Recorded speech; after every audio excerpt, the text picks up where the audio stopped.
આજે આપણે ઇંગ્લિશમાં ધોરણ 10 પાઠ નંબર 4 અ વન્ડરફુલ ક્રિએશન એને જોઈ ગયા. બરાબર છે. આમાં તમને પહેલાં દેખાતું હશે ફ્રી ટાસ્ક પોએમ ગુજરાતીમાં છે જે તમને દેખાતી હશે. કવિ છે દામોદર કુશલદાસ બોટાદકર જેમની લખી છે અને એમાં મીઠા મધુને મીઠા મેહુલાએ. બરાબર.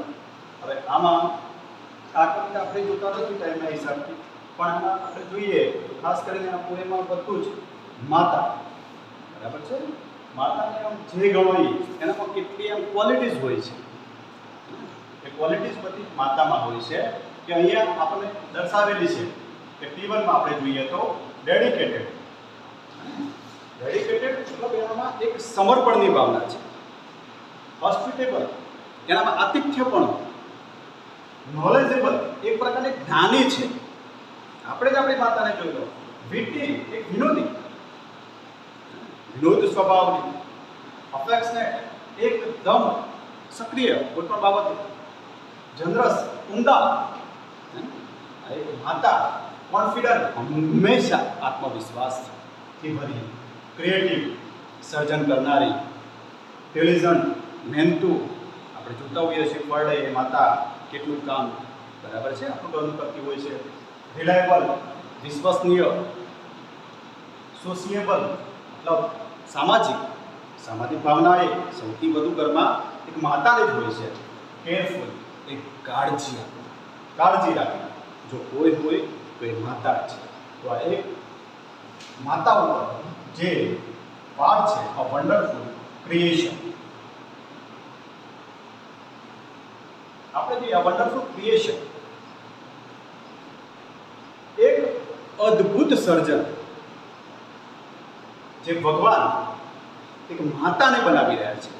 એ જે માતાને બનાવી રહ્યા છે ત્યારે એક દેવદૂત આવે છે અને એ દેવદૂત આવીને એને જે પ્રમાણે જે ભગવાન માતાને માટે જે સમયગાળો લીધો છે એના માટે જે અંગો મૂકે છે એના માટે જે દેવદૂત એને પ્રશ્ન પૂછે છે કે ભગવાન આ કેમ, આ તમે શા માટે મૂક્યું, એના ઉપર આખી આખો પાઠ છે. બરાબર. તો આપણે સ્ટાર્ટ કરીએ. તો ધ ગુડ લોર્ડ મતલબ ભગવાન વોઝ એક્સ્ટ્રીમલી ખૂબ જ અત્યંત બ્યુઝી વ્યસ્ત હતા.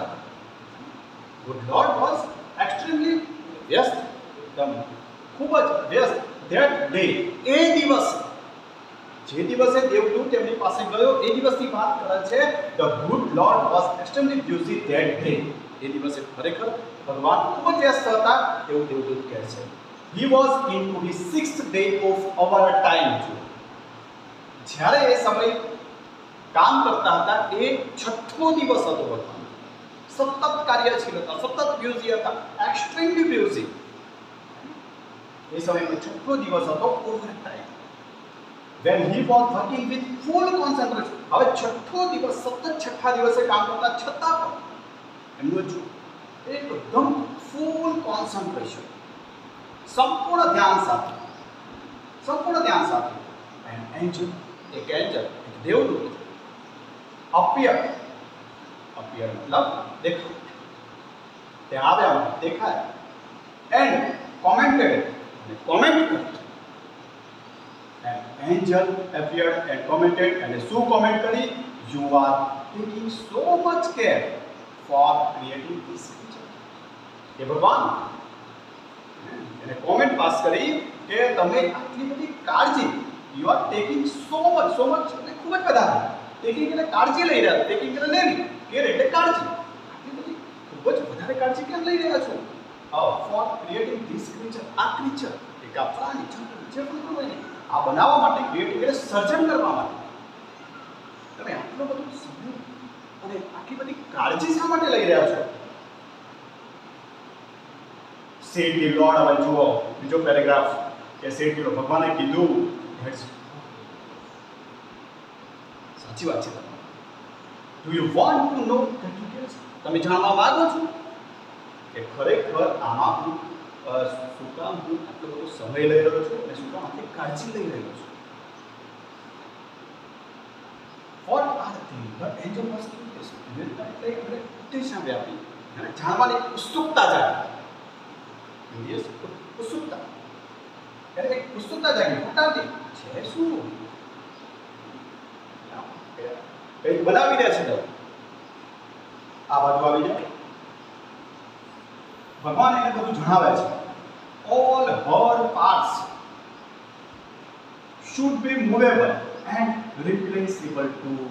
જો પહેલો જ પોઈન્ટ ભગવાન જે માતાનું સર્જન કરી રહ્યા છે એ માતા કેવી છે એની વાત કરે છે કે એના ટોટલી પાર્ટ્સ જે એના અંગો અને સર્વ અંગો શુડ બી મૂવેબલ, એકદમ મૂવેબલ, હે ને સંપૂર્ણ હલી શકે, દરેક બાજુ પસાર થઈ શકે, દરેક બાજુ જઈ શકે, એન્ડ રિપ્લેસેબલ, અને એને રિપ્લેસ પણ કરી શકાય, દરેક અંગને રિપ્લેસ પણ કરી શકાય એવા અંગને ફિટ કરી દો છો. આ એક જે માતાને બનાવી રહ્યા છે એમાં જુઓ, બરાબર છે. આ ખૂબ જ ઇમ્પોર્ટન્ટ પેરેગ્રાફ છે વિદ્યાર્થી મિત્રો, આ અંડરલાઇન કરવા જેવી વાત છે. આખું પેરેગ્રાફ અંડરલાઇન કરવાનું છે.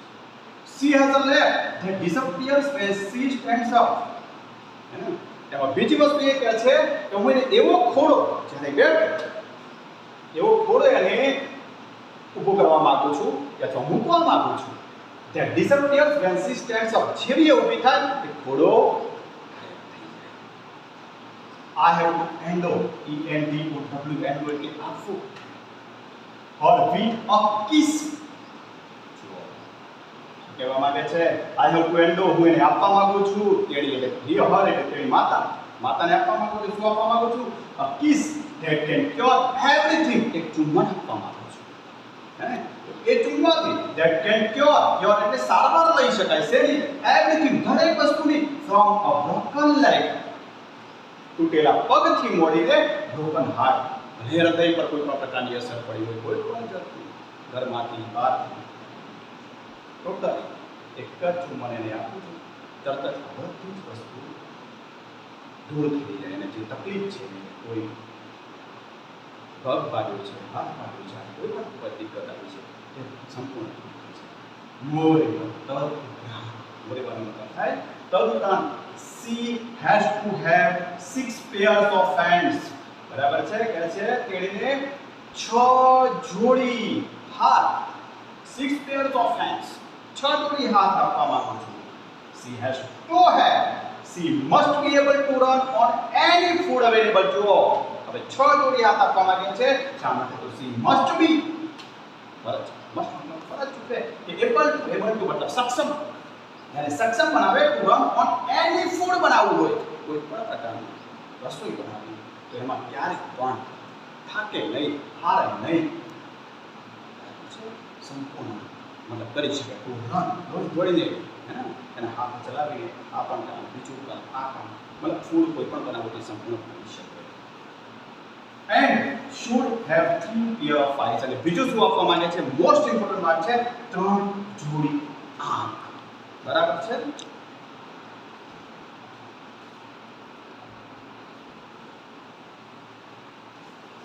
હવે આગળ જો 3 જોડી આંખ, આજે ભગવાને વર્ણન કર્યું, દેવદૂત છે એની પાસે.